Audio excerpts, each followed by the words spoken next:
This is Book Notes, C-SPAN's 60-minute discussion with the authors of public policy, historical, and political works. For the next hour, you'll see behind the titles and gain insight into the authors as people and the experiences which shape their lives. This week on Book Notes, our guest is George Ball, Undersecretary of State during the Kennedy and Johnson administrations. He joins us to discuss his recent book, The Passionate Attachment, America's Involvement with Israel, 1947 to Present.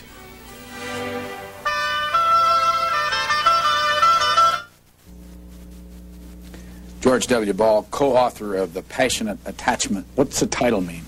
Well, the title is from George Washington's farewell address, and the occasion at that time in 1796 when it was delivered was that there was a serious threat of factionalism in the new fledgling republic, and Washington was concerned that it would lead the country into trouble. There was a large group that were deeply attached to the French Revolution and to the revolutionary France that emerged from that. There were an equal number of, perhaps more, who were favored Britain, and this factionalism led to internal fights, sometimes resulted in riots. And Washington was very concerned that, particularly, that France might lead the United States into a foreign war, which would be a disaster. Ultimately, Justice Marshall was over there before he was on the Supreme Court. He was there as a commission to talk to Talleyrand, who was the French foreign minister. And as a result of his conversations with Talleyrand, Talleyrand treated him in the most arrogant and high-handed fashion, and said to him, "Now, you may think that you can, because you're a small young country, that you can treat France in the way that you have, but we have great resources in your country as well as abroad, and you won't, in effect, you won't get away with it." Well, this angered Washington, but also angered a many people in the United States. And the thing finally broke up because the French behaved so arrogantly that even their American friends turned against him. Do we have a passionate attachment to Israel? Yeah. When we looked at this subject and began to get more deeply into it, both my son and I he's a historian, became very concerned that what was happening here was very much what had been happening, that there was not only a factionalism in the United States, but that the favored nation, in this case Israel, had the facility to interfere with American politics, and that just as Talleyrand has threatened that the French could do at that time. And so it seemed to us that this was a very proper and appropriate kind of title, is this language. Now, actually, what happened was that Washington developed the ideas. He said that a passionate attachment to another country creates an illusion of a common interest when, in fact, there is no common interest.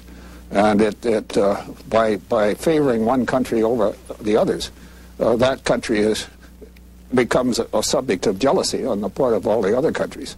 And what the United States should do would be exercise equal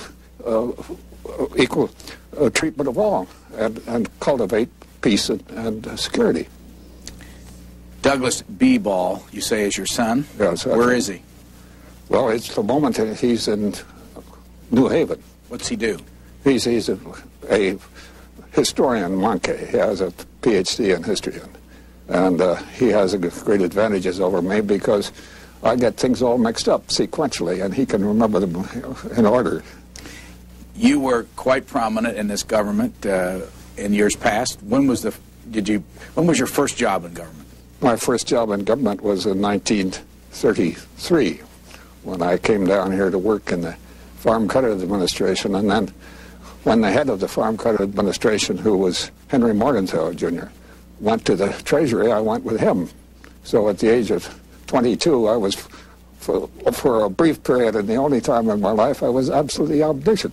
The New Deal was a very yeasty affair, and I became enamored with the view that there wasn't anything that we couldn't change with a little effort. subsequently, I got out of that line of country completely, and I went back to Chicago and practiced law, and then I practiced law with a young man named Adlai Stevenson, who was the only other Democrat in a fairly large firm where I was.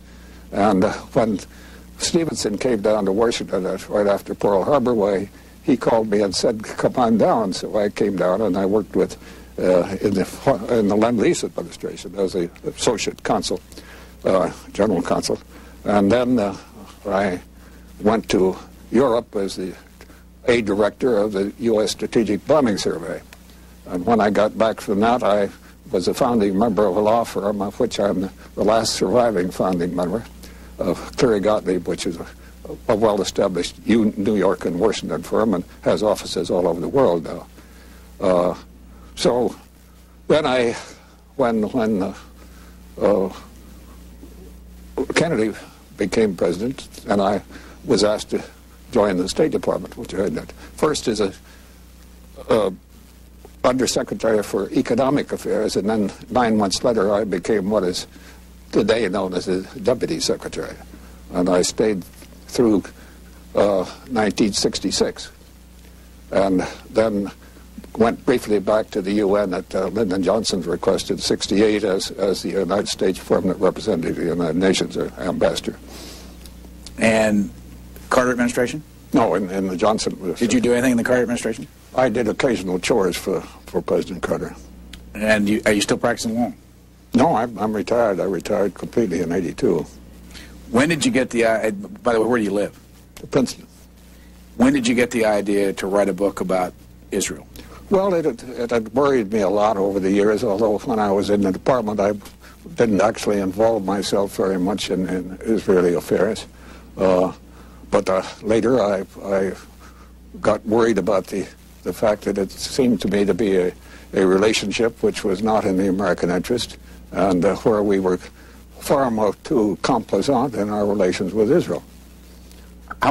Let me say that while I was in the State Department, my interest had been more in Europe, to the extent that Dean Rusk, who was my chief, and I made a kind of de facto division of the places we would put our attention. He took the Far East and I took Europe, because I spent a lot of time in Europe. Is this a partisan issue? Of course it is. Well, in terms of domestic politics, not between Democrats and Republicans. I think it cuts quite across party lines. In the beginning, how much did politics have to do with our relationship with the State of Israel? Well, I think that there's a long argument about why Truman finally decided to recognize the new state.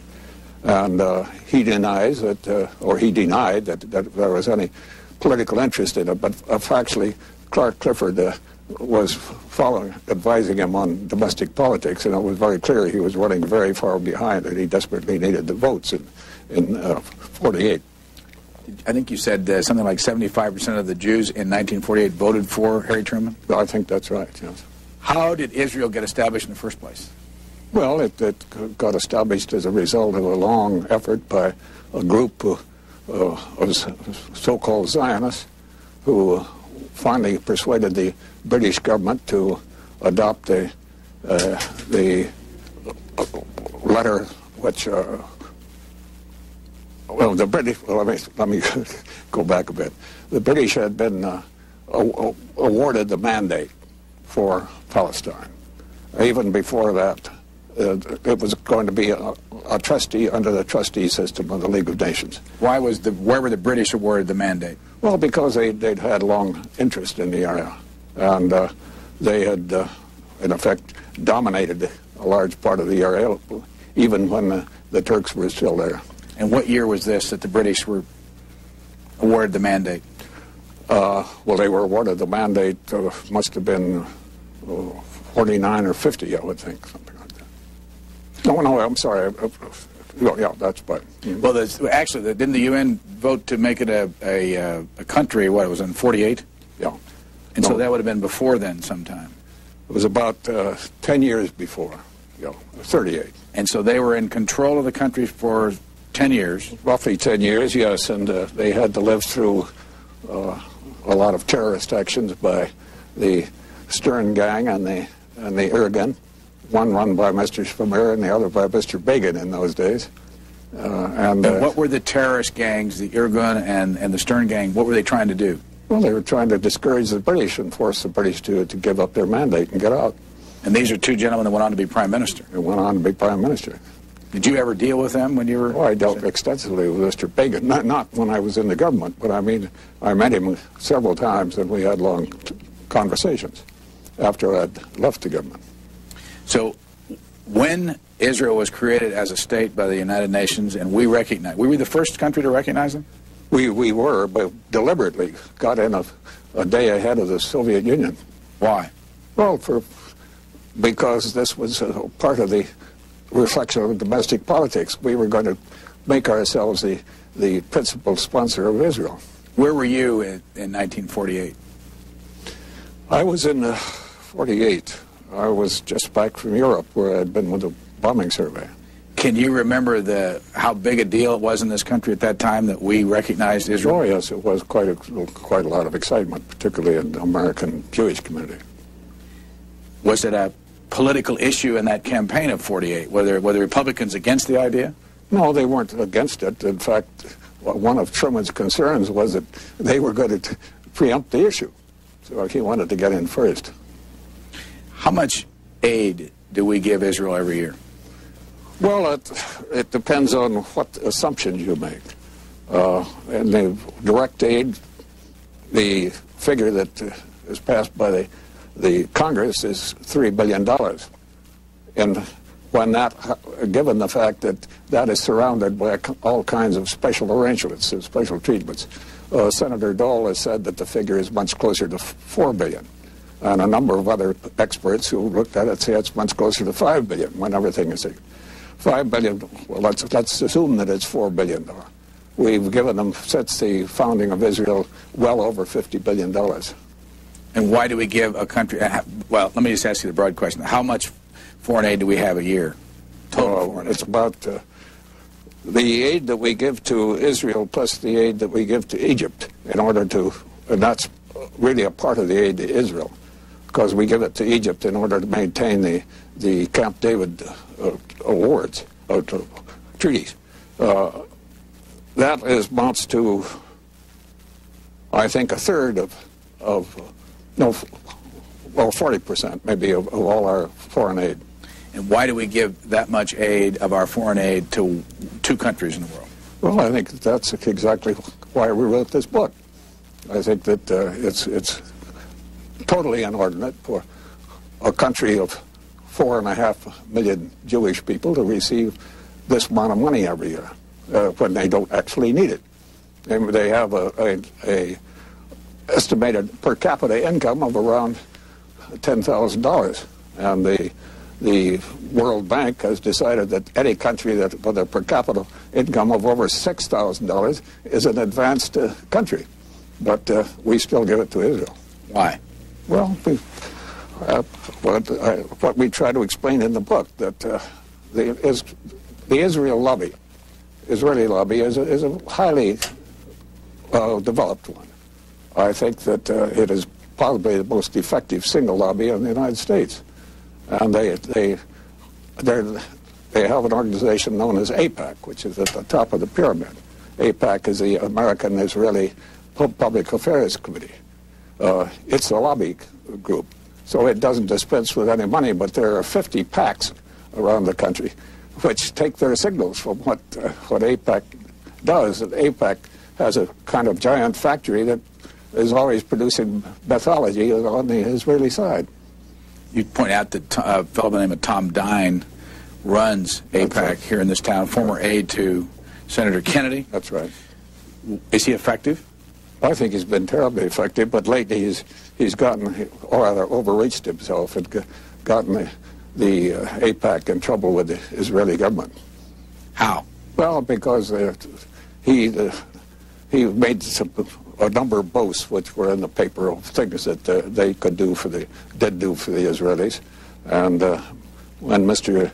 Rabin became prime minister, he chewed him out when he was in Washington recently. And I think that's been rather disturbing to them. Ask you, I'll come back to that, but let me ask you about Israel. You said there are 4.5 million people that live there. Mm-hmm. About 4.5 million Jewish people. All right, the area, you've got some maps in here of Israel, and this is not, this will give us a chance to take a look at it. This is not the way that the boundaries are today. No, it's not. What the United Nations partition plan of 1947. Tell us what you know about that. I mean, have you been there? Oh, sure, several times. What's so controversial about this area? Why is it controversial? Well, it's controversial because it's an inordinate drain on American resources without getting any real return. Because while Israel claims that it's an ally of the United States, it certainly doesn't behave like one. And while it claims that it is a strategic asset of the United States because it defends it from the encroachment of communism in the Middle East, that has obviously disappeared now with the dissolution of the Soviet Empire. So they're looking for a new explanation, and then in the form of a new common enemy, and so they've invented one which we're going to hear a great deal more about in the future, and that is Islamic fundamentalism, which they say is a great wave that's threatening the West. Well, actually, in the Sabir regime, they treated Hamas, which is the Islamic fundamentalist group, they treated them very well because they wanted to encourage them to get a hold over the Arabs and diminish the PLO, which was they regarded as a greater evil. I think it was a fundamental mistake, and I think that the wise ones now realize that, and that's why they expelled 415 members of Hamas to Lebanon, or to that no man's land between Lebanon and Israel, and that's what the recent brouhaha has been about. When they moved them up in the tents, and we saw them outside during the winter. For somebody that doesn't follow this issue closely, what are the ingredients that you think they need to know about in order to understand? You mentioned PLO, and I mean I can ask you to define each one of those, but how would someone that's never paid close attention to this, maybe by your book, but how would they figure out what are the ingredients to understand that whole part of the world and why it's so controversial? Well, the reason that it's so controversial is that there is a conflict between Israel, which has moved into the area and attempted by expansion to take over more and more of the land. One of my friends compares Israel's policies to that of the American cowbird. The American cowbird doesn't build a nest of its own. It lays its eggs in other birds' nests, and then when the other birds' eggs hatch, it throws the offspring out. And this has been, in effect, Israel's situation, because Israel and the original Zionist dogma, which supported the doctrine which supported the creation of Israel, the state that they envisaged had to be an exclusively Jewish state, and run by Jews for Jews, that it also had to be a democracy, or at least follow democratic forms.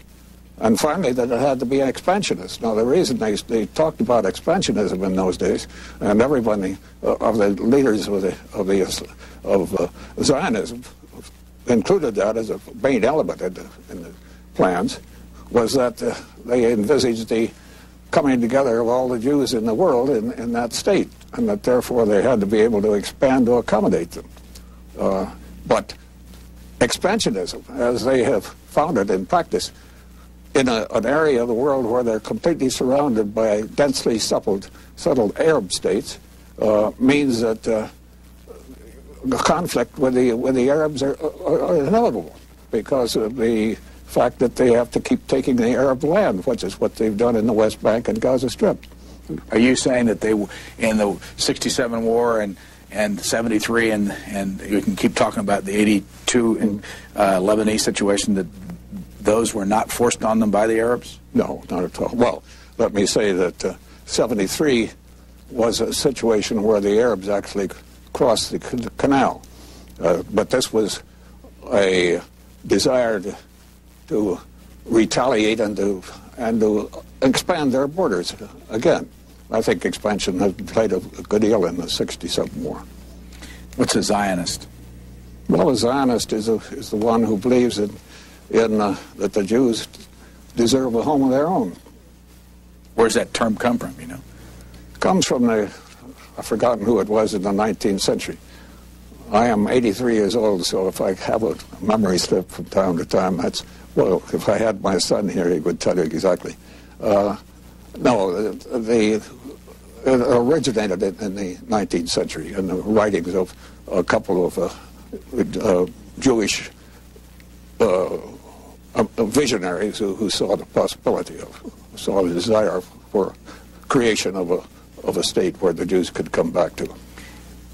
How have American governments through the years who have spent so much time on things like civil rights and integration supported a country that you say is a Jewish state for Jewish people? Mm-hmm. Well, it's practical politics in the world scene. There's a lot of situations where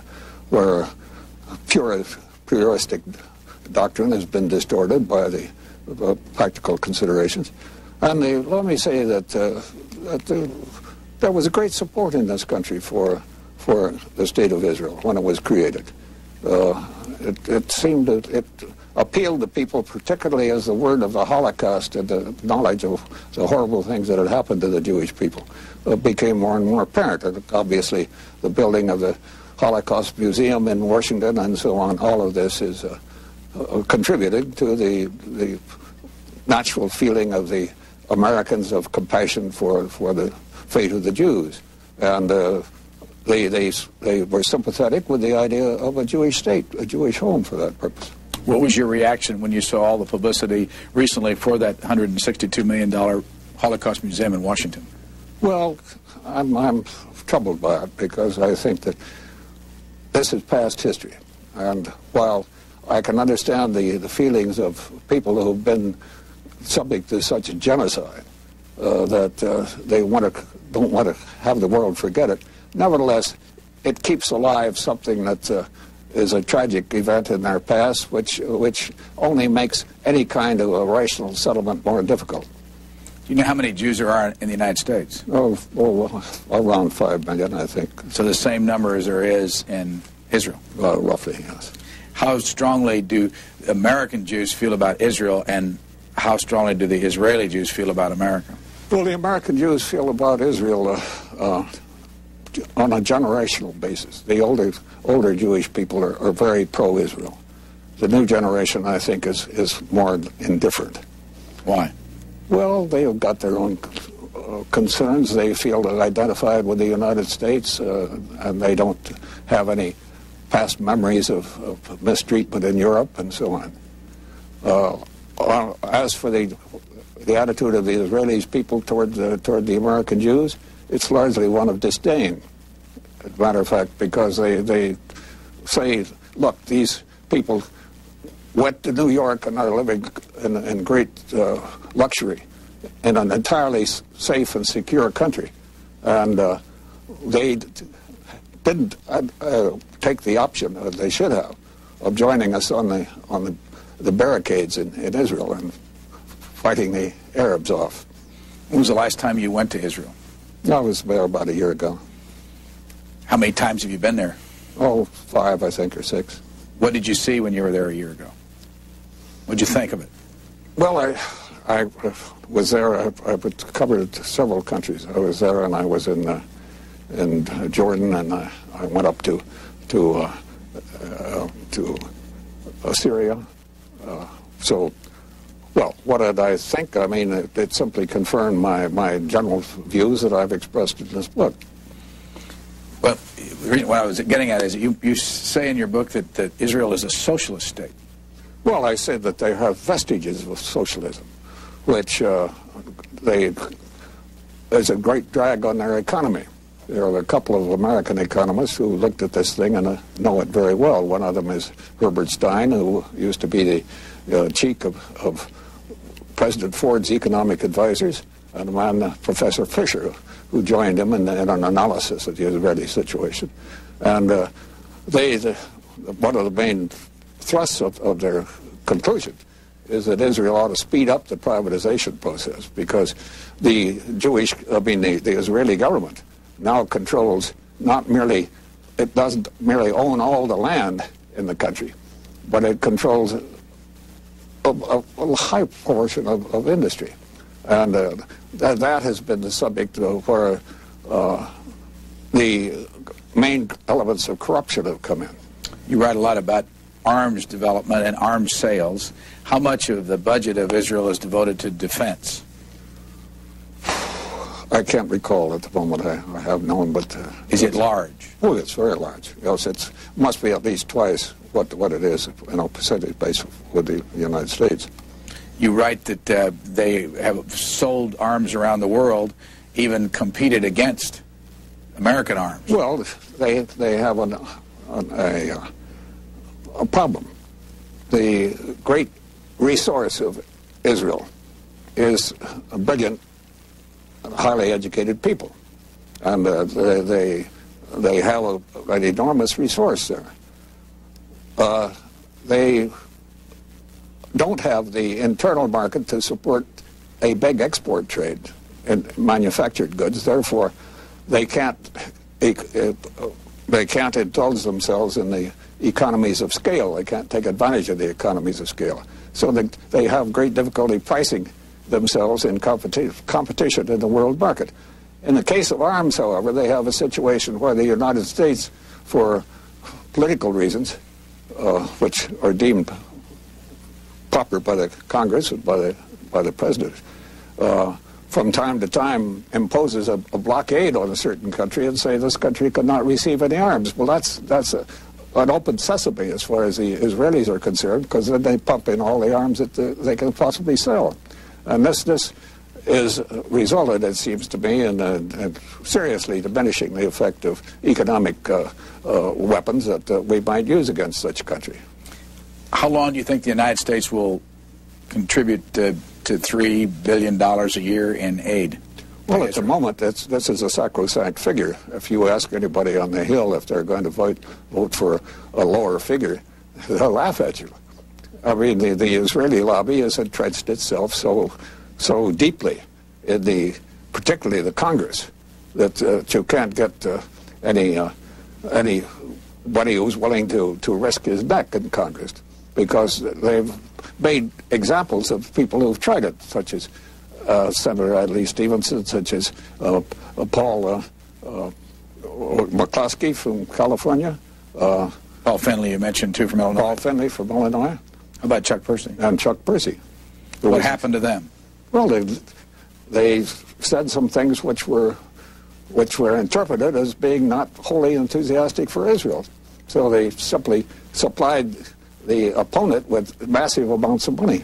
And in these days when television times are the key to campaigns, when television is so horribly expensive as it is, money makes the difference. But as you point out in your book, there's a limit of $5,000 a pack that you can give to anyone. Well, you could campaign if you've got a lot of packs around the country. Is that all controlled? Well, that's not controlled, but they follow the signals they get from AIPAC. Now, AIPAC does not dictate to these packs, but there's a general understanding that if AIPAC says that this fellow is not a good fellow because he's not totally on the Israeli side, then the packs will follow suit. Not only of packs, but there are a number of very rich Jewish contributors to political campaigns, and Jews are very generous by nature. So that you have a situation where in the case of Chuck Percy outfit, there was one man who contributed out of his own pocket something like $1 million to the other side to beat Percy. What's the reaction to your book from, have you gotten reaction from any quarter? Well, I have the reviews, by and large, the respectable papers, other than the papers that are slanted or limited, have been uniformly bad. They've not been the kind of reviews that I hoped I would get, which would be reviews that would begin a discussion, a controversy. They've largely taken the form of trying to diminish me and my competence, which is not anything of wide public interest. Why would they do that? To avoid any controversy, because they want to see the book drop like a stone.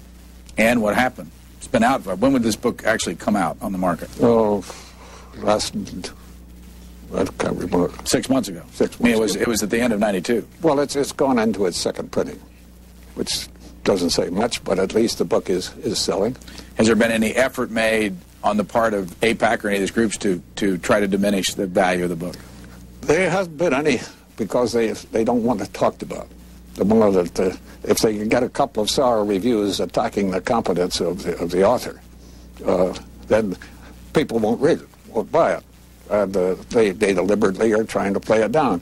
I don't blame them. I mean, it's a kind of tactic. If I were there, I think I'd adopt too. But the result is that rather than get this in the area of controversy, because the more controversy there is, the less opportunity will they have to sell their bill of goods in this country. How did they attack your competency? Well, they simply said that, well, there was a review in the Washington Post by a gentleman named Walter LeCure. The Post neglected to mention that Mr. LeCure had been for 10 years a professor in the University of Tel Aviv and had done all his graduate work in Israeli universities. So it was a deliberate attempt to diminish the book by saying, don't bother to read it because this fellow doesn't know what he's talking about. It was not very helpful. But then they had a review in the New York Times, which only came about because the reviewer of the New York Times had originally assigned the book to a lady who read it and then resigned the assignment. So I had some friends at the time who were kind enough to talk to the management, and the result was that they did reassign the book for review, and they reassigned it to a Rabbi Hertzberg, who made a much fairer review, but nevertheless it was an unfavorable review. Now I've gotten favorable reviews in a number of other papers, but those papers are primarily concerned with the Middle East, and so they're not on the part of the popular press. The first person that was supposed to review it for the New York Times, why did she withdraw? I can only speculate that it was either under instructions or she was sympathetic with the other side. Have you been known for a long time as someone who's anti-Israel? I have written from time to time calling a question the treatment of Israel, which I think from the point of view of the United States has been far too uncritical. And I think we've done the Israelis a great disfavor in a curious way. For example, this question of the amount of socialist vestiges in the Israeli economy. If we had threatened that we would reduce the aid if they didn't do something about privatization, which is what we've done with Eastern European countries, trying to move them toward a fully capitalist economy, then I think that by failing to do that, I think we've given them an impression that it doesn't make any difference what they do; they're going to get the American aid by right, as a. How did you and your son Douglas B. Ball? You said earlier he's a professor at Yale. No, he lives in New Haven. Well, he lives in Long Island actually, but he just happened to be in New Haven today. And where is he a professor? No, he's not a professor. Oh, he's not. I'm sorry. He's a professor of Monkey. What's he do for a living? He's a numismatist. A numismatist, in case you don't know it, is a man who deals in rare coins, money. And how long has he been interested in Israel? Well, I think I started this on my own, and I was getting nowhere because I didn't have a proper focus. And so I enlisted Douglas's help, and he helped provide the proper focus. So we got it in the shape which we wanted it. How old is he, by the way? Oh, he's 52, I think. And where was he born? He was born in Iowa. What year? Well, I guess 52 years ago. No, 52 years. What were you doing in Iowa at the time? Well, I had originally been born there myself, so I had family connections there. What town in Iowa were you born in? Des Moines. How did you two separate your responsibilities for this book? Well, it was an agonizing experience because we'd each write sections and then we'd try to combine them or meld them or incorporate inserts from one into the other. How did you separate your responsibilities? Who did what? Well, I can't say that there was any very systematic separation of responsibilities, division of labor. Well, for instance, you start out in the first part of the book and you talk a lot about the history, then you talk about the different administrations from Eisenhower to Kennedy to Johnson and Nixon, and you go through all those years. Did you write the history of it, or did he write the history, or did you both do? We both did that. Actually, it was his idea that we ought to start out by a recital of the relationship over the years, and he was dead right, because I had the subject is an overwhelming subject. Just the subject of Israel is an overwhelming subject. When you get into it, the amount of literature that's been produced beggars imagination, and I didn't have a focus on it when I started. He was good enough to provide the focus. When did you start it together? Oh, about 5 years ago, 6 years ago. And when did you finish it? Actually, I know you've got some stuff you wrote here April 1992, but when did you actually finish the book? Well, that's what, April 1992. Mm-hmm. And in there, is there new information?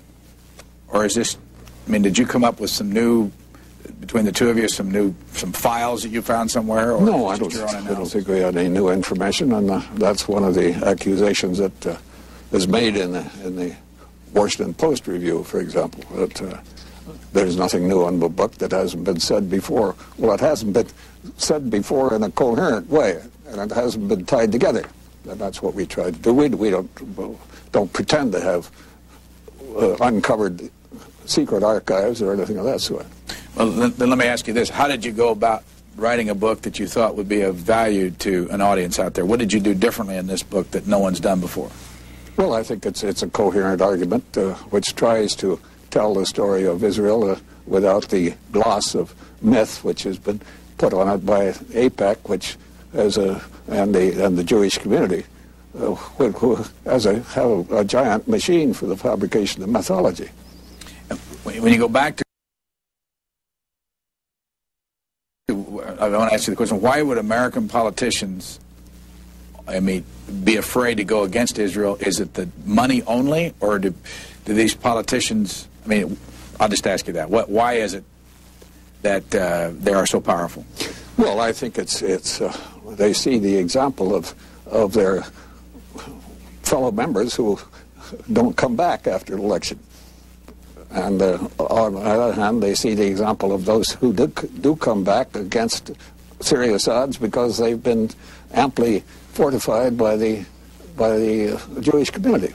And the Jews are wonderfully generous. They're engagés in the sense that politics is something that's very real to them. They're very good citizens in that regard. Let me ask it another way. If the Arabs spent a lot of money in American politics, if there were Arab Americans, would they have the same impact on the system that the Jewish Americans have? No, because the Jewish Americans start with a basis of people who feel themselves as Jews and are concerned about what happens to Jewry generally. So they're passionately for the state of Israel. An Arab American doesn't think of himself as an Arab. He thinks of himself as a Syrian or an Iraqi or a Lebanese or something of that sort. So that they don't have the same passion about it. Let me say there's a very serious effort being made now to organize the Arab Americans in a far more effective way than they've been in the past, but they've got a long way to go to catch up. Is there anything illegal being done? No, I don't think it's illegal. I think that it depends. The laws, it seems to me, on campaign contributions are very much in need of overhaul. That's what the Clinton administration is trying to get the Congress to do. Would an American Jew say that this is a marketplace decision. We go out, raise money, we feed it into these campaigns, and it works. People buy our argument. Well, that simply suggests that the American electoral system is corruptible, which it means the reason why we ought to get to public financing of campaigns. Complete public financing? I think complete public financing. Of both Congress and both Senate? Congress and Senate. The amount of money it costs in relation to our other government expenditures would not be all that much. Should there be a limit to how much you spend on campaigns? Well, that's sure, but the problem is that there's a lot of casuistry about the Bill of Rights and the Freedom of Speech Amendment and so on, and concern that if you limit the amount of money you can spend, you're in effect limiting the right of the citizen to speak out and so on. So that the way they've gotten around that in the past is that the government makes a matching grant if on the basis that the candidate raises a certain amount of money, and the candidate has the option of electing either to accept the government grant or to raise money on the private marketplace. Talking earlier about your experience in government, are you surprised that the way the world is in 1993? No, I'm not surprised. Well, I'm surprised that the Cold War ended as decisively as it did. I had thought that it, but the fact that we now have all the old enmities and ethnic differences uncovered was something that was easily predictable. As a matter of fact, I sat around, I think it was 4 years ago, with George Kennan, who was my neighbor in Princeton, and we were speculating of what would happen if the Cold War really ended. And we predicted that there would be an enormous number of regional wars. And? Well, that's what's happened. Why are there regional wars in light of the end of the Cold War? Because as long as the Cold War was maintained, then all the parts of the Soviet Union were under the thumb of Moscow, and they suppressed their ethnic dislikes, hatreds. Why did the Cold War end? And how much did the American government over the years have to do with ending it? Well, I'm sure that the college scholars are going to be working on that for the next 50 years. My own impression is that the Cold War ended because the Soviet people finally realized that they had an unworkable system and that it could go on forever. This was a prediction that Kennan had made at the beginning, that it would end, and it finally did. By the way, who is George Kennan? George Kennan was ambassador to the Soviet Union. He was a career Foreign Service officer, and he was the author of the original Doctrine of Containment and the famous Mr. X article that he wrote for Foreign Affairs magazine, which really set the pattern for the American strategy versus the Soviet Union. As you look back at the American strategy, do you think it was right? I think it was right. No, I think it was absolutely right. Would you have done anything differently? I don't think so. Did we spend the right amount of money on armament? Well, again, that's when you get into particularly when you get into the question of nuclear armaments, which isn't by any means the biggest part of the defense budget. There, I think we overbuilt terribly, because not only was our intelligence not very good about what the other side was doing, but there was a kind of desire, a feeling that we ought to be able just to not only to wipe the enemy out, but to wipe out any recollection of the enemy. And I think we overdid it. But I'm not too critical of the defense budget. I think that while the Cold War lasted, we did about what we should. When you look back at history, who are your favorite politicians or leaders? And that can be recent. I mean, it doesn't have to be 200 years ago. Well, in recent years, Truman comes to mind. I mean, but Truman was effective in the foreign field primarily because of Dean Acheson, who was, I think, a very considerable leader, Secretary of State. He was a controversial figure, but somewhat deliberately controversial, I think. He's one. Certainly Roosevelt remains, I think, a towering figure. And FDR. FDR. And, well, I like these other people, but I don't, I think if John F. Kennedy had lived, he could have emerged as a man of great importance, too. And, which president did you know the best? Johnson, actually. I knew Kennedy very well. I saw him every day. I never was particularly a part of the inner circle. Your name pops up in a lot of these books being written about the Vietnam War, as you know. That's right. Your position on the Vietnam War at the time you were in the Johnson administration was what?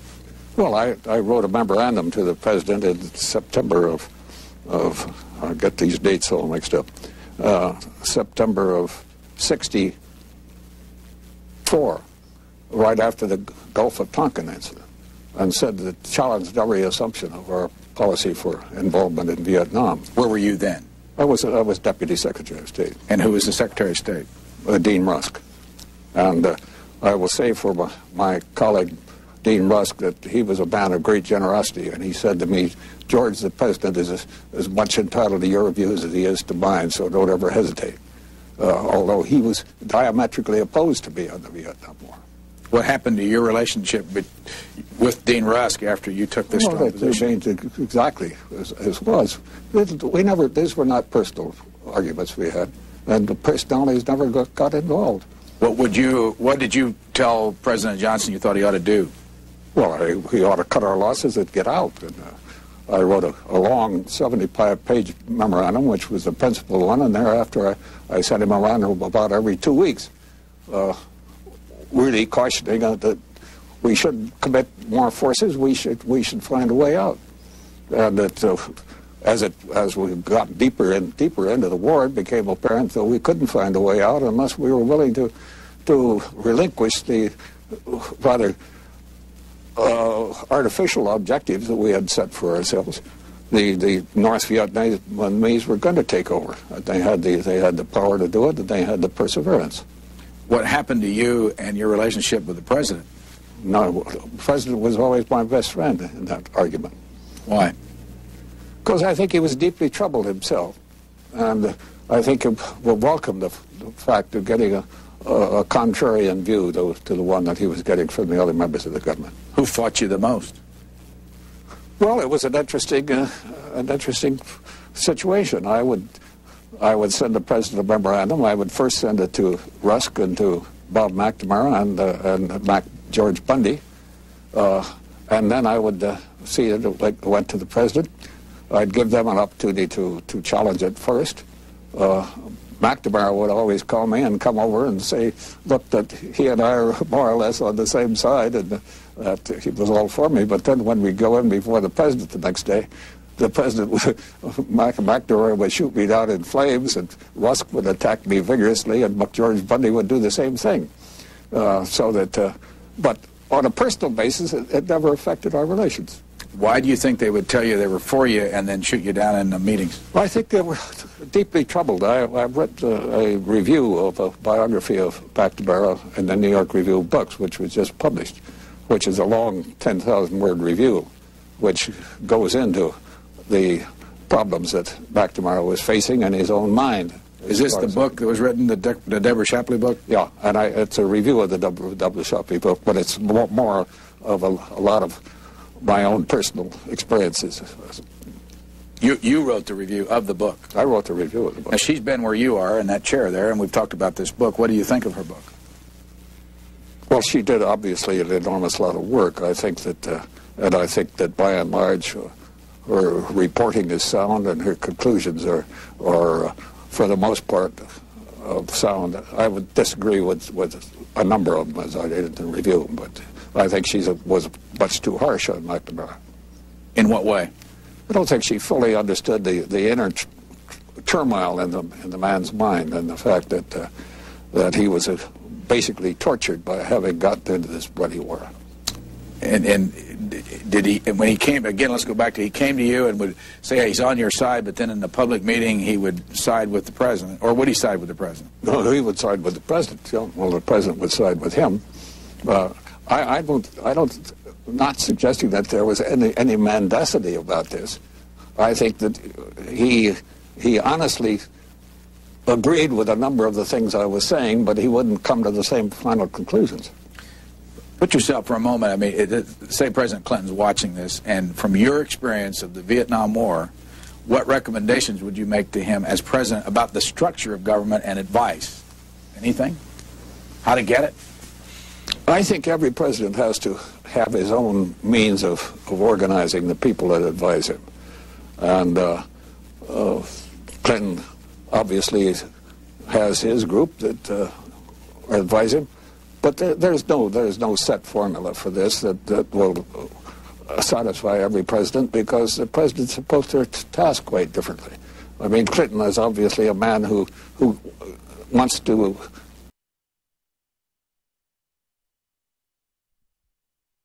control the final decisions, and he's very important, very insistent that the action's not been taken unless he's had a chance to review them. Well, I can understand this, and Lyndon Johnson was the same way to a very considerable extent. But I wouldn't try to lay down any general rule. Are there any general lessons from the Vietnam War experience you think that have played out over the years since then, last 20 years? Well, I think that we ought to make very sure that we don't get into a commitment of our own forces in a situation where both the political and the topographical terrain is as unhappy for us as Vietnam was. This is a faraway land. We were fighting a people of a different race. We were fighting in the jungles and the terrain which is not fitting ground for heavy operations. Vietnam War and the aftermath have any impact on the country? Oh, I think it's had a terrible blight on the country. I think the agonies that we're going through right now with our refusal to consider the commitment of any forces in the Balkans, for example, or elsewhere, is because of Vietnam. We don't want to commit any of our forces unless we are assured that we can get them out almost immediately and that there will be practically no casualties. Well, you can't pretend to be the leader of the free world on this basis. Why did you leave government? 66? 66? Because I was tired and broke. I've been there too long. And it was a very exhausting job, believe me. I mean, Dean Rusk destroyed his health by staying there for the balance of the Johnson term. No, I wanted to get out. I mean, it was not just Vietnam, although Vietnam contributed, because it wasn't that I wasn't getting anywhere in my protest.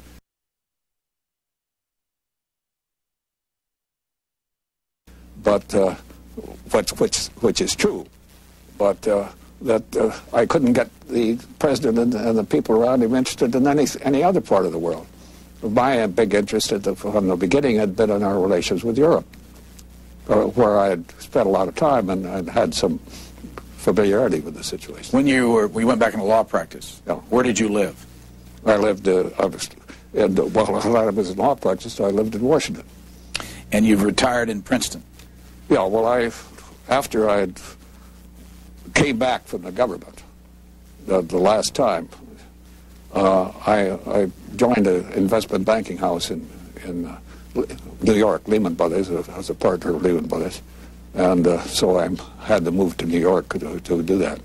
And then we lived in New York for 10 years or more, and then we moved to Princeton about 15 years ago. What did you think? We haven't got much time, but what did you think of your experience at Lehman Brothers? Well, I learned a fair amount that I hadn't known before. I had an opportunity to travel widely. It was an instructive experience. Why did you retire in Princeton? Well, because Princeton was a place that gave me more scope. I wanted to do some writing, and I wanted to live in my wife and I made a very cold-blooded decision. We wanted to get out of New York because we had a duplex apartment at the UN Plaza, which had an elegant view of the city. It was too constraining. I finally bought a couple of maids' room on the 7th floor so that I could have a place to work. But even that was too constricting, so we agreed that we'd find some place that was close enough to New York so we could have access to the city. Nevertheless, was near a good library and preferably near a university, because of the kind of cross-fertilization of talent that you encounter in that kind of environment. And Princeton has served us admirably well. You say you've been retired for about 11 years. What do you think of the business of retirement? Well, I'm as busy as I ever was. What do you do most of the time? I write every morning. I have my secretary comes and I do my work and writing in the morning. Then she leaves at 1 o'clock and I try to relax. Do you have another book you want to write? I'm toying about it, but I'm unwilling at the moment to commit myself to the kind of sustained, protracted effort that a book would take. So I do short articles and reviews and that sort of kind of thing. The book, The Passion and Attachment, which we've been talking about here on Israel, what do you think, after all the sales are made, will be the major impact of the book? Well, I hope it'll convince a few people, but I mean, it will shake a lot of people who I think are inclined to accept the conventional wisdom. And I think the conventional wisdom is just plain wrong, and I think it's, as at the moment I say, we're doing a hardship not only to ourselves, but I think to the Israelis. Was this a tough book because it is not pro-Israel to get published? Not to get published, no, because Norton had published my memoirs earlier than that. Do you find people touchy about the subject when you start to tell them what you're going to write? No, I don't. Norton was very, very friendly to the idea. This is what the book looks like. It's called The Passionate Attachment, co-written by George W. Ball and his son Douglas B. Ball, America's Involvement with Israel, 1947 to the present. Thank you very much for joining us.